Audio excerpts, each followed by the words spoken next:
Greetings, everyone. Thanks for watching this. I just wanted to get this fact checked out there. I think it's very important to fight misinformation and make sure that you always have the facts, and the facts are always on your side.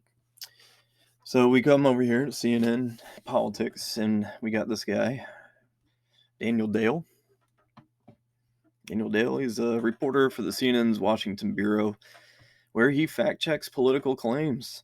Prior to joining CNN in 2019, Dale spent over a decade at the Toronto Star, including as Washington bureau chief, where he was the first journalist to fact check every false statement from President Donald Trump. I don't know, man. That's a pretty tall statement there itself. I wonder how we can verify that. There's no way this guy has fact checked every false statement. There's no way. But anyways, he's the fact checker. So what does he have to say? Well, he goes down here and goes on about Canadian protests or about the vaccine mandates, and Joe Rogan was on Fox, and the protests involve a minority of Canada's truck drivers, some far-right activists, and a variety of other citizens. This is not the way to do it, dividing the country up into pieces and calling us racist. Do we look like racists here? Here. Are we racist here? Are we a fringe group here? We're not. We're here for choice. They can have choice. We can have choice. It's about everybody. Inclusivity, not diversity. We're not trying to divide the country. We're trying to bring this country together. The demonstrations began in late January as a freedom convoy of trucks and other vehicles. The convoy then turned into an ongoing demonstration in the Canadian capital of Ottawa, whose mayor declared a state of emergency on Sunday. It was also sparked protests elsewhere and inspired plans for a similar convoy in the U.S.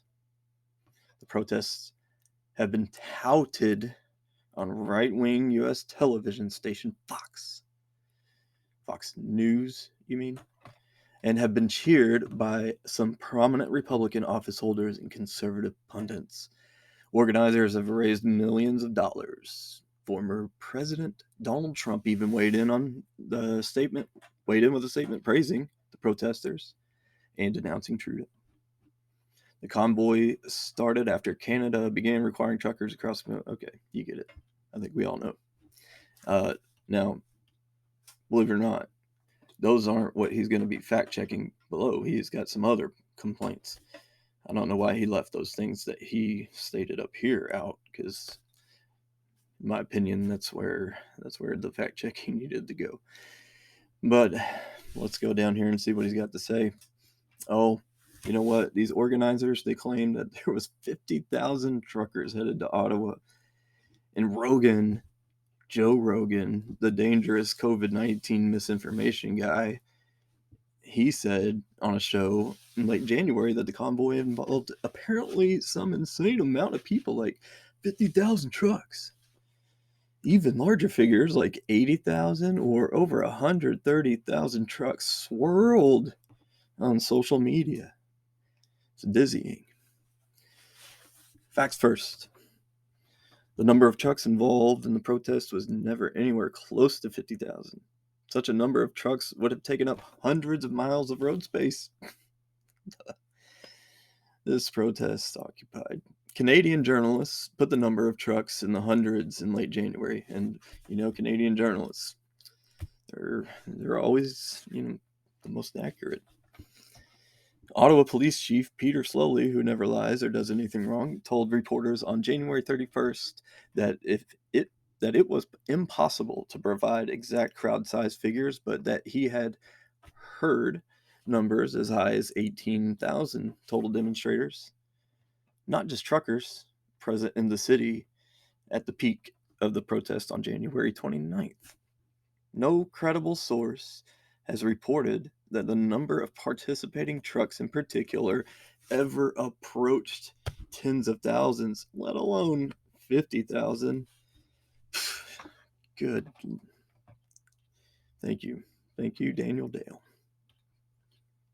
And then we come down here and he wants us to know that numerous social media posts put inaccurate captions on photos and videos of events that had occurred prior to 2022, such as truck demonstrations, other protests, even a parade in support of the Special Olympics, to falsely claim these images were connected to the Canadian Convoy protest.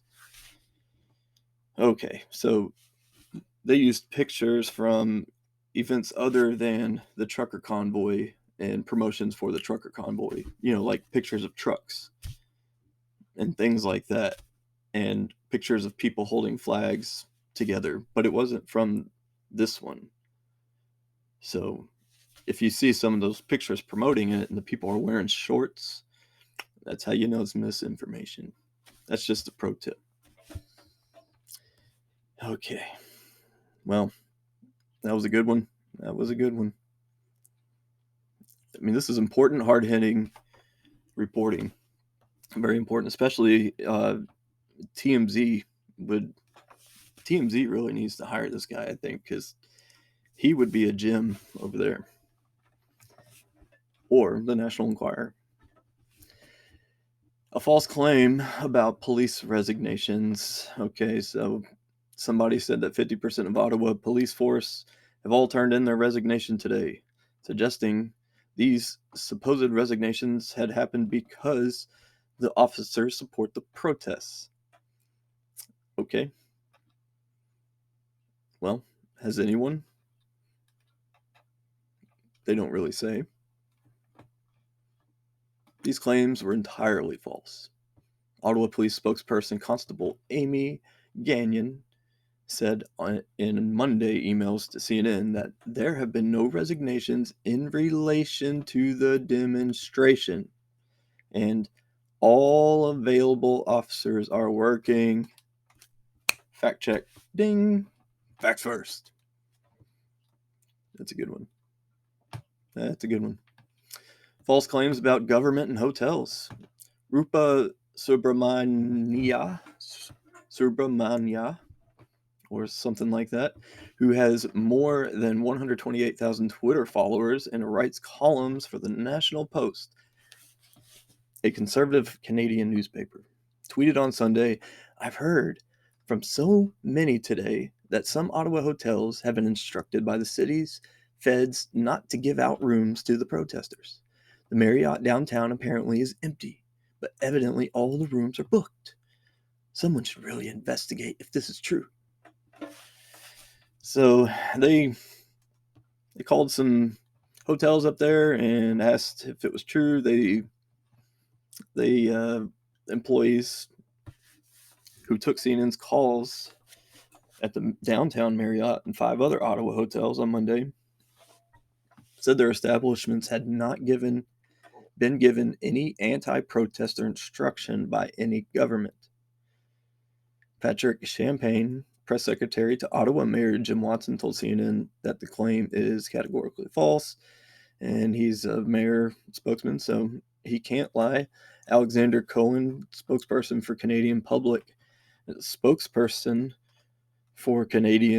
Safety Minister Marco Mendicino, called the claim ludicrous, so gotta be true, and said that no one from the federal government has done that. What? Done what? Steve Bell, president of the Ottawa Gatineau Hotel Association, said that, to my knowledge, there is no truth to this rumor. As the Marriott in particular, it had rooms available at the time of Subramania's tweet on Sunday evening and again on Monday evening. Now, I do know that there is some truth to this because Viva Fry, I believe he had a room at the Marriott in downtown Ottawa, and he did a live stream after he had gotten sent away from there because they canceled his reservation. And I've seen a lot of pictures of empty parking garages and the hotels being empty. And I would not put it past the government to buy up all the rooms, pay, 25% more than what the asking price is, And if I was a hotel down there, why not? Just take more of that government cheese. But these are the hard hitting facts that Daniel got for us. But he never talked about fact checking Justin Trudeau on his claims, or a lot of the other Canadian journalists' claims about the violence and the mayhem and all the haters and the hate and the children that are in danger. He never fact checked any of that, which to me, that would be, you know, pretty important. If I were a CNN political fact checker, I would think, hey, these are the facts that I want to look into because these are what matter. These other silly little things that he's talking about down here, it totally misses the point. And that's why I think this guy would be better off on TMZ. And they need to get somebody who really knows something about anything to be a fact checker. This is just ridiculous.